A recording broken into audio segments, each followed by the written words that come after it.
सामीन हजरत अस्सलाम वालेकुम वरहमतुल्लाहि वबरकातुहू। फातह आलम तुर्कों का अंजाम की वीडियो पेश है।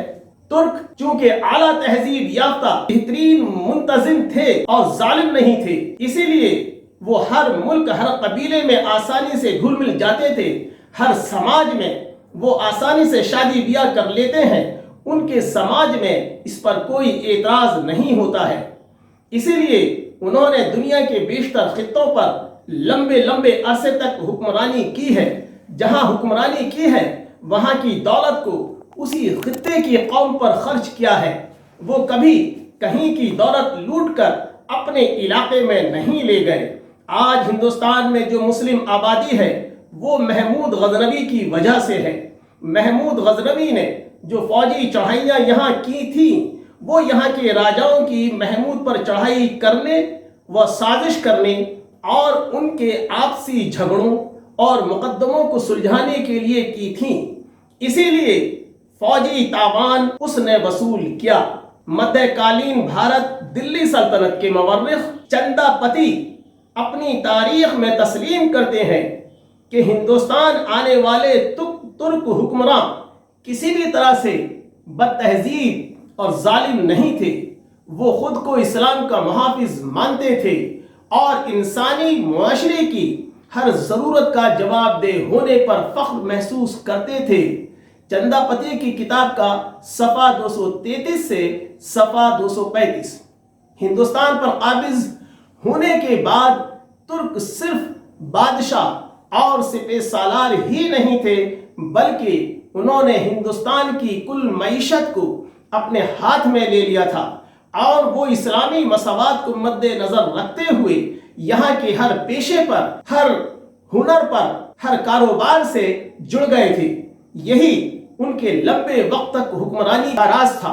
लिहाजा जिस तुर्क ने जो पेशा इख्तियार कर लिया, हिंदू रस्म रिवाज के मुताबिक और गैर तुर्क मुसलमानों और अंग्रेज की साजिश के सबब वो पेशा उनकी पहचान बन गया।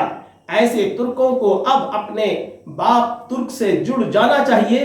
वो किसी और तारीख दां के इंतजार में न रहे कि वो आपके कबीले का ऐलान करेगा। ये तो हिंदुस्तान की तारीख बता रही है कि यहाँ बहुत कम तादाद में लोग मुसलमान हुए हैं। यहाँ पर लाखों की तादाद में सिर्फ तुर्क आए हैं। उन्हें उरूज और जवाल भी हुआ है। जवाल की सूरत में उन्हें कोई ना कोई पेशा तो इख्तियार करना ही था।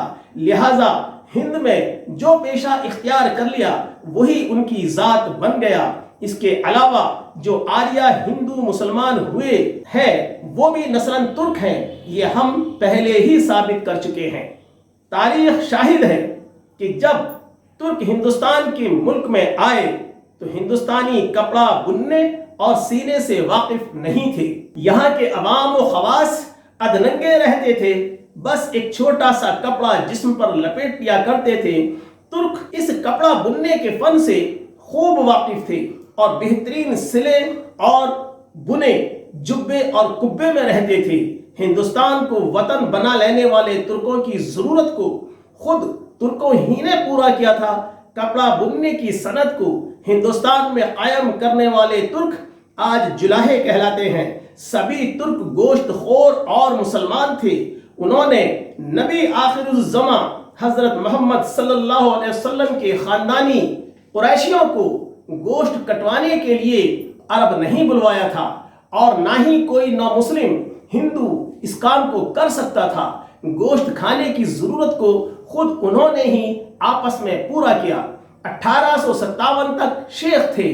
गजट लिखे जाने के बाद पेशा कसाई जात कसाई बन गया। फिर इसी पेशे से जुड़कर हिंदी माहौल के मुताबिक कसाई या कसाब बन बैठे। हुजूर सल्लल्लाहु अलैहि वसल्लम की आल और ख़ानदान की पोजीशन तमाम आलम इस्लाम में मजहबी पेशवा या बादशाह जैसी थी। ये लोग शाहों और शहनशाहों के दरबार में सीधे पहुंचते थे। शहनशाह और बादशाह उन्हें ज़मीनों जायदाद और मालो दौलत से यूं ही नवाज दिया करते थे, बल्कि तुर्कों को रुतबे, ओहदे व जागीरें पाने के लिए बादशाहों के सामने वफादारी साबित करनी होती थी और इन्हें یعنی آل رسول کو یا خاندان رسول کو بادشاہ کافی دور سے ان کے استقبال کے لیے جایا کرتے تھے۔ ترکوں کا رجحان چونکہ حکمرانی اور جنگ و جدل کی طرف زیادہ تھا، اقتدار ان کے ہاتھ سے نکل جانے کے بعد انگریز حکومت میں ترکوں کا مکمل بائیکاٹ کرنے کے سبب ترک ہر میدان میں پچھڑنے لگے۔ انہی اسباب کی وجہ سے فرانسیسی سیاح ڈاکٹر بالی کو اپنی کتاب تمدن ہند میں لکھنا پڑا کہ ہندوستان میں ترک ایک بیکار اور بے چین قوم ہے جس کا سارا وقت پرانے تسلط پر افسوس کرنے اور اس کے دوبارہ قائم ہو جانے کی امیدوں میں صرف ہوتا ہے۔ الغرض ترک سے 4-5 واسطوں کے بعد ترک کی سلطنت کا وارث عجا خان ثانی ہوا۔ اسی زمانے میں ترکوں نے کفر و شرک کا راستہ اختیار کیا۔ پھر اسی حکمراں قبیلے میں 2 بچے قوام تولد ہوئے، ایک کا نام تاتار رکھا اور دوسرے کا مغل رکھا۔ باپ کے انتقال کے بعد موروثی سلطنت دونوں بھائیوں میں نصف تقسیم ہو گئی۔